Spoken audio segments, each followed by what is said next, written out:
start again. It's a rich thing.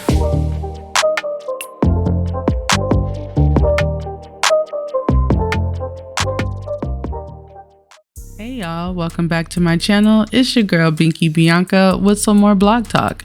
And today we're going to be talking about DaBaby.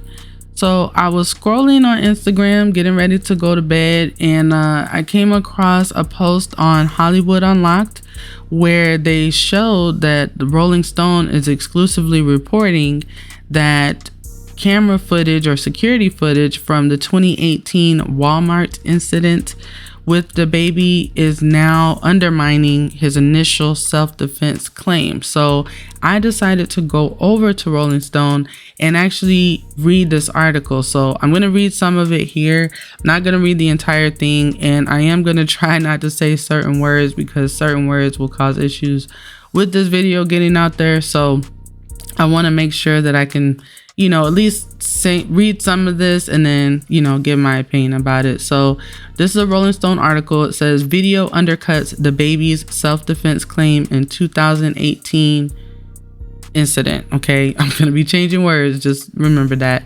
So scrolling down, in 2018, DaBaby, whose real name is Jonathan Kirk, was just another buzzy, cocky North Carolina artist who relied on a local fan base to pass around his YouTube videos and SoundCloud links in the hopes of landing a major record label.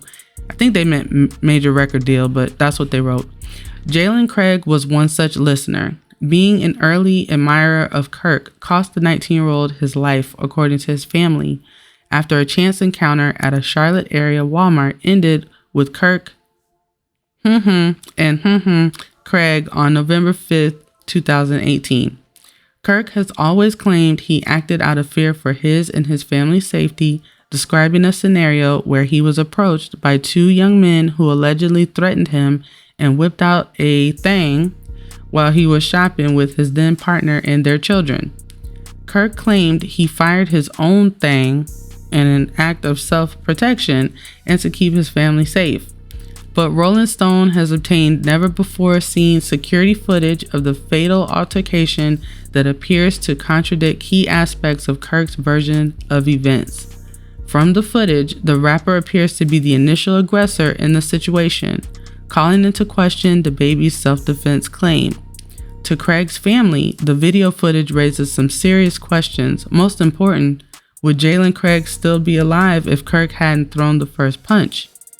I feel like they just swept it under the rug. Craig's mother, LaWanda Horsley, tells Rolling Stone of the investigation into her son's death. Kirk knows what he did. I'm not doing this for no fame or anything, because at the end of the day, Jalen Craig is gone. Craig's family members and his best friend, Henry Douglas, claimed the altercation only started when Kirk became annoyed that the teens had recognized him, and he allegedly demanded they take things outside for a fight.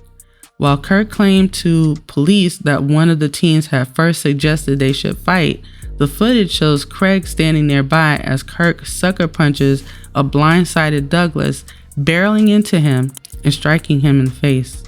The injury left Douglas with a bruised eye socket and a gash in his forehead that required stitches.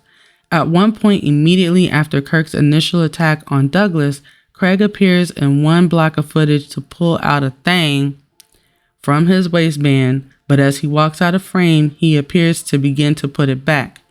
Other footage from later on in the fight, in which it's unclear whether or not Craig is still brandishing his thing, then shows Kirk pulling out a concealed thing from his waistband and mortally wounding Craig. Officials later determined, based on the security footage, witness testimony, and a thing found near Craig's body, that Craig had a thing on him. But it's inconclusive if Craig was brandishing that thing as he approached the two men. The whole altercation lasted less than a minute and ended with a wounded Craig running into a nearby aisle and leaving a trail of blood before collapsing in the same spot where medics would pronounce him gone minutes later. Okay, so that's where I'm going to stop. Now you can read the rest of that on Rolling Stone's website, rollingstone.com. I will link the article below in my description. But I really wanted to just kind of touch on this because it has been widely accepted that that incident was self-defense. So now for Rolling Stone to have, pulled this video and investigated and kind of brought this back out, I'm wondering what this means for DaBaby. What was prompting them to do that. I know that Dave Chappelle had made a joke about it and people talk about it. I mean, DaBaby talks about it almost with pride, to be honest. So I don't know if those things contributed or not to this coming back. But one thing does appear to be true for me, which is that violence seems to be a part of his life, very much so. DaBaby, he's always in altercations. Something is always going on around him. And I don't know if it's his energy, like is he carrying that dark energy with him, or is it just coincidence? I think Lovely T did a video where she just published today talking about the dark side of him. And I think maybe that's where the word dark is coming from for me, because I saw that title and it fits. He just recently had an issue where someone was trying to trespass, I believe, and he had to handle that situation. And he did not try to, take the person out. It was a non-mortal wounding, but he did wound the person there.